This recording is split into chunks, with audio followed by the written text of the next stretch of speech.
مجھے آج ایک تو یہ خوشی ہے کہ میں 1974 میں قائم ہونے والے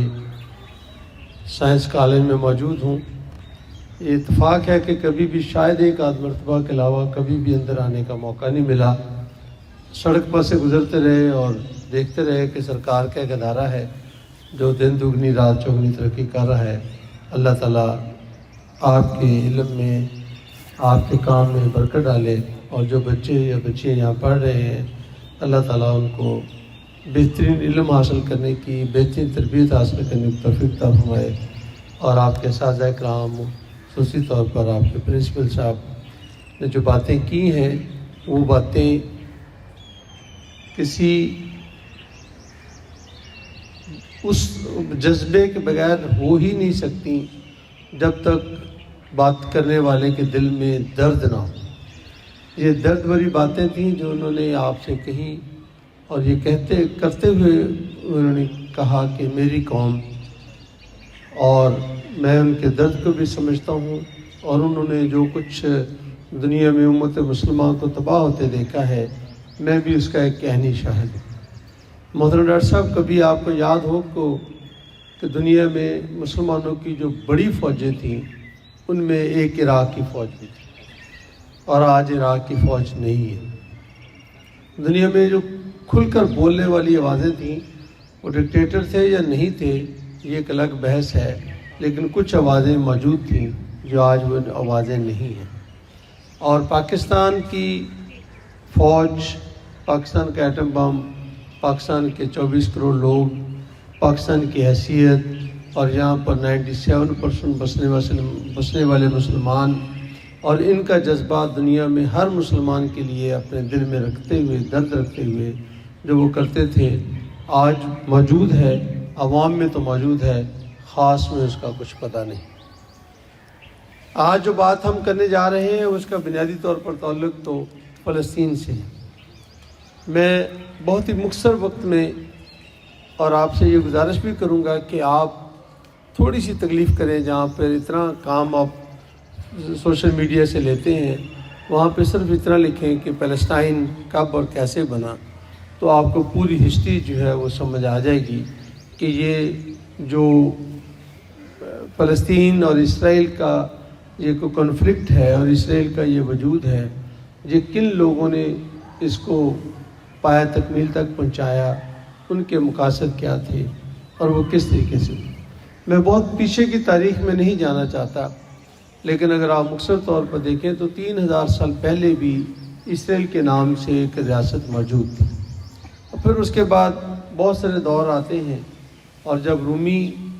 عیسائی بنتے ہیں اور وہ اس پر حملہ کرتے ہیں تو وہاں کے یہودیوں کو وہ نکال دیتے ہیں، اور پھر وہ ایک عرصہ تک وہاں پر حکمران رہتے ہیں۔ پھر آپ نے سلطان صلاح الدین ایوبی لہر احمد کا نام سنا، وہ آتے ہیں اور پھر اس پہ قبضہ کرتے ہیں، اور پھر اس کے بعد بھی جس طرح چلتا رہتا ہے۔ تو پہلی مرتبہ اسے سلطنت عثمانیہ میں کوئی 500 سال پہلے شامل کیا گیا، اور یہ سلطنت عثمانیہ کا حصہ تھا۔ جب ترکی کی سلطنت کمزور ہونا شروع ہوئی جنگ عظیم اول میں، اور اس کی لڑائی برٹش سے ہوئی، برطانیہ سے ہوئی، تو برطانیہ کو مدد کی ضرورت تھی، اور اس کی مدد کرنے میں 2 لوگ آگے آئے۔ یہ تاریخ ہے، میں پلے سے نہیں کہہ رہا، یہ تاریخ ہے۔ ایک یہودی آگے آئے جنہوں نے انہیں کہا کہ ہم آپ کی مالی طور پر مدد کرتے ہیں، اور ایک عرب آگے آئے کہ ہم آپ کی مدد کرتے ہیں، اور اس کے بدلے میں کیا ملے گا، ان دونوں سے معاہدے ہوئے۔ ایک کو معاہدہ ہوا کہ ہم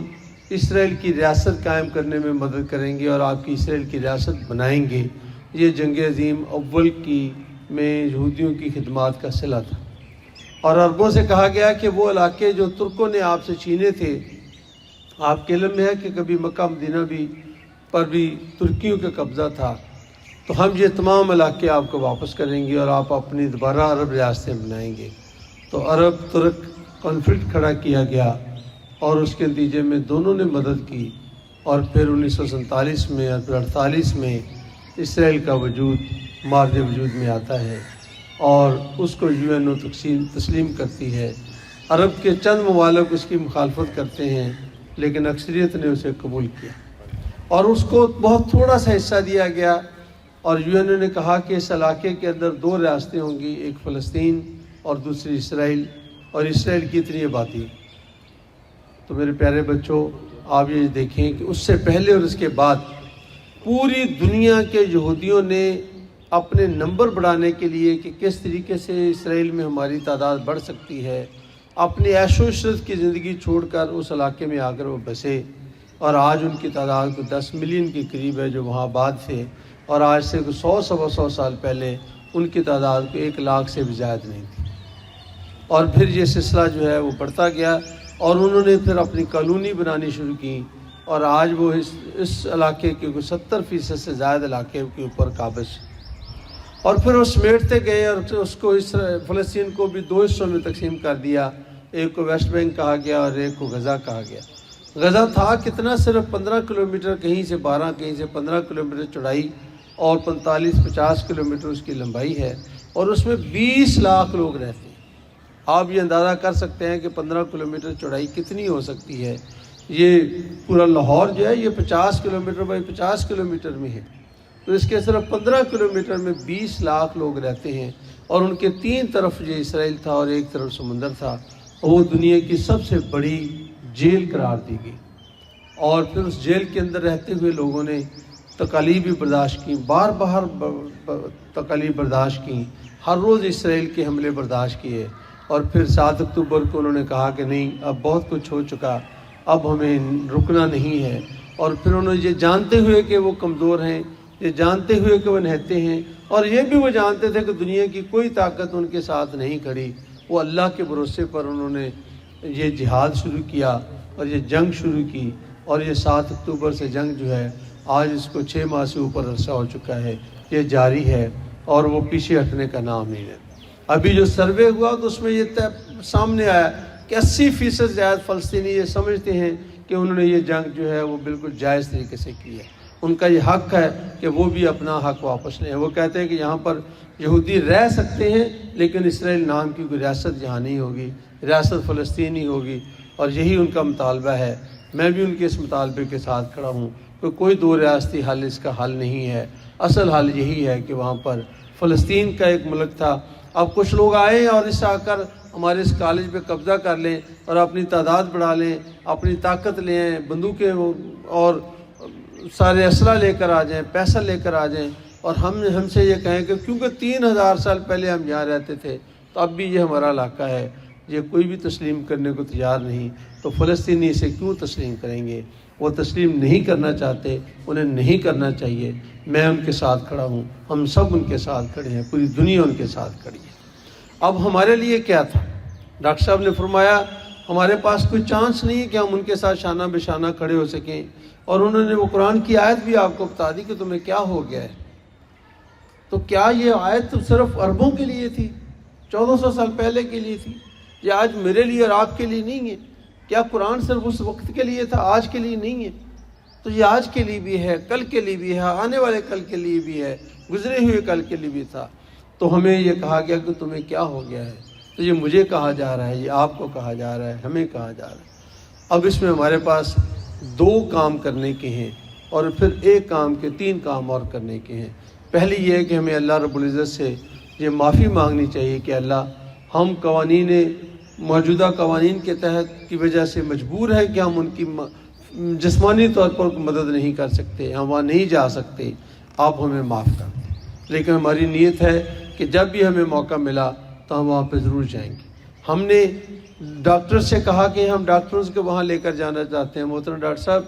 7000 سے زائد ڈاکٹروں نے اپنے آپ کو رجسٹر کروایا، جس میں خواتین بھی ڈاکٹرز بھی شامل تھے کہ ہم جانا چاہتے ہیں۔ آج بھی اگر پاکستان سے یہ بات کی جائے تو شاید بہت سارے لوگ وہاں جانے کے لیے تیار ہو جائیں، لیکن یہ ممکن نہیں ہے، اور ہم اس وجہ سے نیت کے ساتھ زندہ ہیں کہ اللہ تعالیٰ ہم سے جو کچھ ہو سکا تو ہم کرتے ہیں۔ اب ہم میرے اور آپ کے کرنے کے کیا کام ہیں؟ میرے اور آپ کے کرنے کے 3 کام ہیں۔ پہلا کام یہ ہے کہ کھانا کھاتے ہوئے یہ بھی سوچ لیں کہ آج بہت سارے لوگوں کو جو 30,000 سے زائد شہید ہو چکے ہیں، ان کے خاندانوں کو، اور جو لکوک خاک کی شکل کے اندر قید ہیں، ان کو ایک وقت تو کیا ہفتے میں 1 دن کا کھانا بھی نہیں ملتا، تو ہمیں تو الحمدللہ یہ 3 وقت کا کھانا مل رہا ہے، اور ہمیں کیوں نہ اپنا کچھ کھانا، کچھ حصہ، کچھ اپنے اس مہینے کے اخراجات جو ہیں وہ اس ڈبے میں ڈال دیں تاکہ یہ ان تک پہنچ سکے۔ اور دوسرا کام ہمیں، آپ سوشل میڈیا میں، کوئی آپ میں سے ایسا نہیں جو سوشل میڈیا میں ایکٹیو نہیں ہے، بے شمار پلیٹ فارم ہیں، ہر روز، ہر گھنٹے جب بھی موقع ملے تو فلسطین کے حق میں کوئی بھی کمپین چل رہی ہو، کوئی بھی پوسٹ چل رہی ہو، اس کو پروموٹ کریں، اس کو آگے سے آگے بڑھائیں، اس کی آواز بنیں۔ اگر کوئی مظاہرہ ہو رہا تو اس میں شریک ہوں۔ کل بھی اس ہفتے اتوار کو بھی مظاہرے ہوئے، کوئی ایک ہفتہ اتوار بھی نہیں ہے جہاں پہ دنیا جہان کے اندر ملین مارچ نہیں ہوتے تو کسی مسلمان ملک میں نہیں ہوتے تو پاکستان میں نہیں ہوتے۔ پاکستان میں 1 یا 2 مرتبہ سے زائد ہم ایک بڑے پیمانے پہ پروٹیسٹ نہیں کر سکتے۔ پروٹیسٹ کرنا کم از کم ایک آواز تو اٹھانے والی بات ہے، اپنا اطمینان بھی تو ہے، اپنے اللہ کو بھی ہم جواب دے سکتے ہیں۔ اور تیسرا کام مجھے اور آپ کو یہ کرنا ہے کہ ہمیں ان کے لیے دعا کرتے رہنا چاہیے کہ اللہ تعالیٰ ان کو استقامت دے، ان کو صبر دے، اور ان کے دشمن کو نیست و نابود کر دے، اور وہ اپنی طرف سے جو کچھ بھی ان کی مدد کر سکتا ہے اسے کرے، اور ہم یہی اسے دعا کرتے ہیں۔ اب آخری بات جو میں آپ سے کہنا چاہتا ہوں وہ یہ ہے کہ ہم یہ کام کر کیسے رہے ہیں۔ تو 7 اکتوبر کا واقعہ ہے، اور 8 اکتوبر کو ہم نے وہاں پر جو ہماری پارٹنر آرگنائزیشنز ہیں جو ترکی میں بھی ہیں اور غزہ میں بھی تھیں، ان کے ذریعے ہم نے کام شروع کر دیا۔ ہمارا ان کے ساتھ بہت سارے پروجیکٹ مشترکہ ہیں، تو ہم نے کہا کہ وہ پاکستان میں پیسے بھیجنے کی بجائے وہاں پر بھیجیں اور وہاں پہ یہ کام شروع کریں۔ الحمدللہ اسی دن سے یہ کام شروع ہو گیا۔ پھر ہم نے اس کام کو مزید بہتر کرنے کے لیے کائرو کے اندر اپنا گودام بنایا، وہاں پہ اپنے دفاتر بنائے، وہاں مقامی لوگوں کو امپلائی کیا، اور یہاں سے ہمارے بے شمار لوگ جو ہیں وہ وقتاً فوقتاً وہاں پہ جاتے ہیں۔ میں نے بھی مصر کے ویزے کے لیے اپلائی کیا، اور بہت ساروں نے کیا، وہ انہیں ویزا بھی نہیں ملتے تھے۔ وہ لوگ جن کے پاس امریکہ کا یا UK کا، یورپ کا ویزا ہوتا ہے، ان کے لیے وہ وہاں پہ جانا آسان ہے، تو الحمدللہ وہ لوگ وہاں پہ جا رہے ہیں۔ پھر اسی طرح سے یورپ سے وہ لوگ آئے ہیں، وہ بھی وہاں پر جا رہے ہیں، اور جو بھی ان کی مدد ہو سکتی ہے۔ کل بھی ایک ہسپتال جو کہ ہمارے جیسے دوستوں نے ہی بنایا تھا مختلف ممالک سے جا کر، اس پہ بمباری ہوئی ہے، اور 15 کے قریب ڈاکٹرز اور ان کا سٹاف جو ہے ان کو شہید کر دیا گیا ہے، اور اس وقت عملاً کوئی ایک ہسپتال جو ہے وہاں پہ کام کر رہا ہے۔ اور پھر اس کے بعد ہم نے بذریعہ ہوائی جہاز سامان بھیجا۔ اب الحمدللہ ہم ہر مہینے ہم نے یہ طے کیا ہے کہ ایک بحری جہاز جس میں 100 کنٹینر، 200، 300 جتنے بھی کنٹینر ہو سکتے ہیں وہ ہم ان کے لیے بھیجیں گے۔ اور 2 ہی چیزیں یہاں سے جا رہی ہیں، یا میڈیسن جا رہی ہے، یا اس کے ساتھ کوئی کھانے پینے کی چیزیں جا رہی ہیں۔ اب ہم آہستہ آہستہ اس کو بڑھا رہے ہیں کہ کوئی چیزیں جیسے بیڈ شیٹس ہیں، ہائیجین کٹس ہیں، کوئی ٹینٹس ہیں، اس طرح کی جو چیزیں ہیں ان کو ہم یہاں سے لے کر بھجوائیں۔ الحمدللہ یہ پورے کا پورا نظام چل رہا ہے۔ ڈاکٹر صاحب آپ کو یہ جان کر بہت خوشی ہوگی، آپ کو بھی سب کو ہوگی، کہ پاکستانی قوم نے ان برے حالات میں 5 ارب سے زائد رقم جو ہے وہ الخدمت کے حوالے کی ہے، جس میں سے اب تک الحمدللہ ہم 2-2.5 ارب روپے کے قریب جو ہے وہاں پہ کام کر چکے ہیں، اور ہر مہینے ایک کنسائنمنٹ ہماری یہاں سے جا رہی ہے، ایک کنسائنمنٹ ہماری رفح سے۔ پچھلے دنوں ہم نے ڈاکٹر حفیظ صاحب ہمارے صدر وہاں پہ گئے تھے، تو انہوں نے 15,000 خاندانوں کے لیے 1 مہینے کا راشن کا پورا جو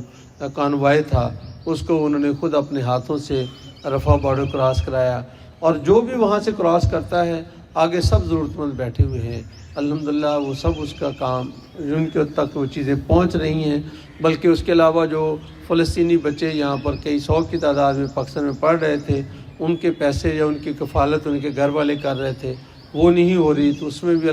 خدمت نے اپنا کام شروع کر دیا ہے۔ ہمارے بے شمار تعلیمی ادارے ہیں جو یہ کہتے ہیں کہ آپ وہاں سے بچوں کو بلوائیں، ہم ان کو فری آف کاسٹ جو ہے وہ ان کو تعلیم دیں گے۔ یہ سلسلہ بھی شروع ہونے والا ہے۔ اسی طرح سے وہاں پر بہت سارے بچے جو اسکولوں میں جا رہے تھے، اب تو کوئی اسکول نہیں ہے، تو ان کا پورا وقت ضائع ہو رہا ہے۔ اب ہم ان کے لیے آن لائن کلاسز کا بھی بندوبست کر رہے ہیں، وہاں پہ کوئی ٹیچر بھی جا رہی ہیں عربی کی، خاص طور پر وہ وہاں پر جا کر ان کے لیے کلاسز کا بندوبست کر رہی ہیں، ان کے کیمپوں میں ان کو کر رہی ہیں، ہائیجین کا۔ تو ایک نہیں ہزاروں مسئلے ہیں، اور رونے پیٹنے کا مسئلہ الگ ہے، ظلم و ستم کا مسئلہ الگ ہے۔ تو ہم یہ کام کر رہے ہیں، اور اللہ سے دعا کرتے ہیں کہ اللہ تو ہمیں معاف کر دے۔ ہمارا فرض تو بہت کچھ بنتا تھا، لیکن ہم کر نہیں سکے، کمزور ہیں، نادار ہیں،